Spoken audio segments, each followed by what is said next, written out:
জিনিস আমার একটা খুব প্রিয় জিনিস দিয়ে শুরু করব, সেটা লাগে BOOK বুক। আমি এঁকেছি এখানে, বলো তো কি? কেউ বলতে পারছিস না।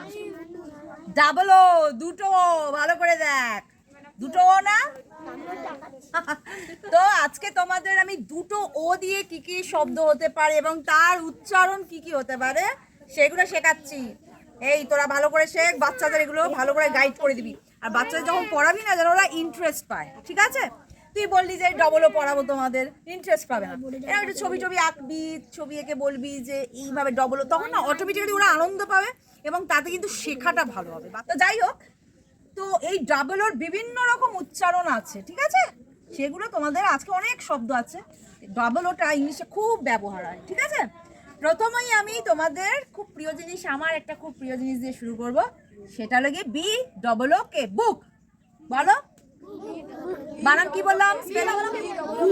আচ্ছা, বুক মানে কি? রাইট। আর উচ্চারণটা কি? বুক বলবে না, ঠিক আছে? গুড। আচ্ছা, একদম উপরে সেম জিনিস লেখা আছে, কি?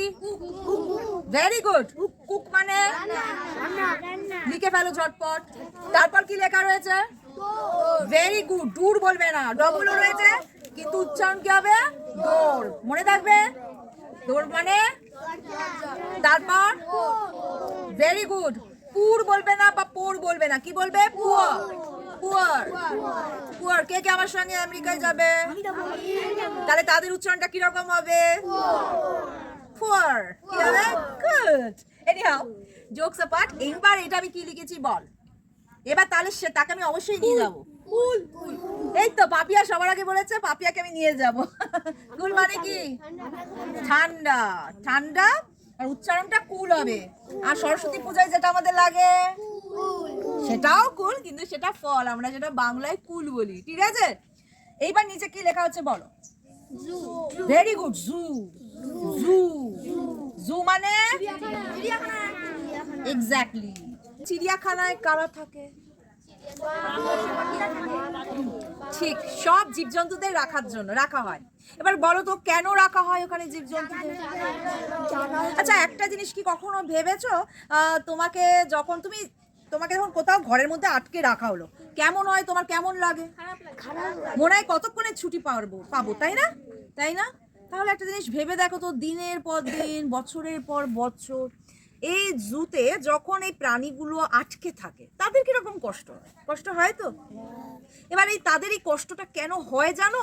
তার পিছনে একটা কারণ রয়েছে। তাদের এই কষ্টটা দেওয়া হচ্ছে, তার পিছনে একটাই কারণ, যাতে তোমরা এই অ্যানিম্যাল এদের জানো, এদের কন্ট্রিবিউশন, এরা যে প্রকৃতিতে ভারসাম্য এবং প্রকৃতিতে যে বৈচিত্র্য রেখেছে, যে বৈচিত্র্য আনছে, সেই সম্পর্কে তোমরা জানবে, তোমরা ভালোবাসবে। এবং সবশেষে সব থেকে ইম্পর্টেন্ট যেটা, এই অ্যানিমালসদের তোমরা কনজারভেশনের গুরুত্ব বুঝবে, তাদের কনজার্ভ করবে, প্রিজার্ভ করবে। এবং এই কারণেই জু তৈরি করা হয়েছে। এইটুকু জানবে, চিড়িয়াখানায় গিয়ে জীবজন্তুকে কষ্ট দেওয়ার জন্য, তাদের কষ্ট দিয়ে আনন্দ পাওয়ার জন্য জু তৈরি হয়নি, বরং তাদের তোমরা দেখবে, জানবে, তাদের কন্ট্রিবিউশন ইকোলজিক্যাল ব্যালেন্সে, ইকোলজিতে তাদের কন্ট্রিবিউশন বোঝার চেষ্টা করবে। আর কি করবে? তাদের যাতে প্রকৃতিতে তাদের সংখ্যা বাড়ানো যায়, সেই উদ্দেশ্যে সেই দিকে কাজ করবে। বুঝলে কি বললাম আমি? মনে থাকবে তো? হ্যাঁ, তাহলে চিড়িয়াখানায় ঘুরতে গেলে কি করবে তোমরা? কাউকে কষ্ট দেবে না, খোঁচা দেবে না, টিজ করবে না, ঠিক আছে? কি করবে? বরং জানার চেষ্টা করবে। দেখবে প্রত্যেক অ্যানিমালের পাশে, প্রত্যেক জীবজন্তুর পাশে ওখানে লেখা থাকে একটা বোর্ডে, এর কি কন্ট্রিবিউশন, কোথায় পাওয়া যায়, এই সম্পর্কে তোমরা পড়াশোনা করবে, জানবে এবং এদের কষ্টটা বোঝার চেষ্টা করবে, ঠিক আছে? অনেক এরকম আলিপুর জুয়ে বা জুলজিক্যাল গার্ডেনে এরকম অনেক অ্যানিমালস তোমরা পাবে, যারা একমাত্র জুয়ের মধ্যেই রয়েছে, বাইরে খোলামেলা জায়গা পাওয়াই যাচ্ছে না। তাদের সংখ্যা বাড়ানোর জন্য সরকার থেকে, সেন্ট্রাল জু অথরিটি থেকে এই উদ্যোগগুলো নেওয়া হয়।